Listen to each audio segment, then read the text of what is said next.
Namaz dinin sütunu buyurmuş Resulumuz. Yaradana ibadet eylemektir borcumuz.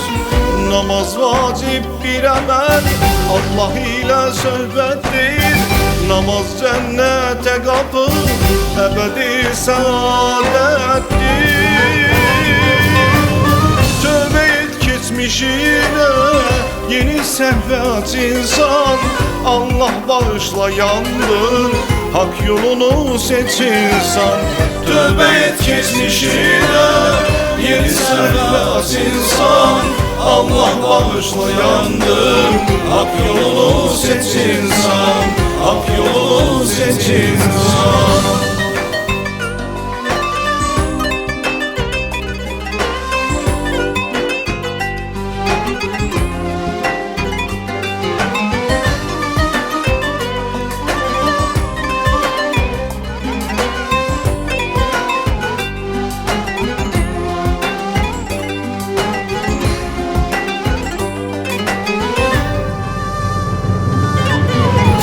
İbadetin lezzetin, ibadet ehli biler.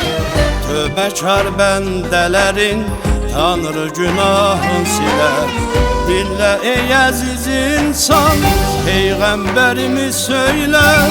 Bir adım sen yakınlaş, ol adım Allah gelir. Tövbe et geçmişine, yeni sehve aç insan. Allah bağışlayandır, hak yolunu seç insan. Tövbe et geçmişine, yeni sehve aç insan. Allah bağışlayandır, hak yolunu seç insan. Hak yolunu seç insan.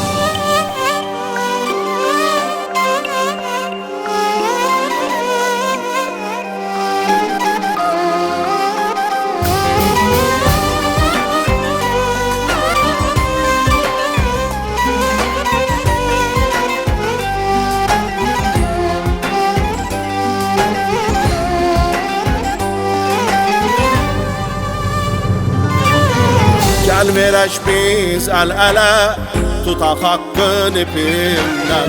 Xaliqimiz birliyi istəyir xilqətindən. Əhl-i beyti ilə tutaq Allaha tərəf yolu. Onlardır yaradanın seçilmiş sadiq qulu. Tövbə et keçmişinə, yeni səhvə aç insan. Allah bağışlayandır, hak yolunu seç insan. Tövbe et geçmişine, yeni sehve aç insan. Allah bağışlayandır, hak yolunu seç insan.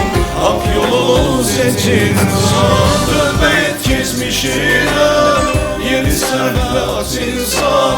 Allah bağışlayandır, hak yolunu seç insan. Tövbe et geçmişine, yeni sehve aç insan. Allah bağışlayandır, hak yolunu seç insan.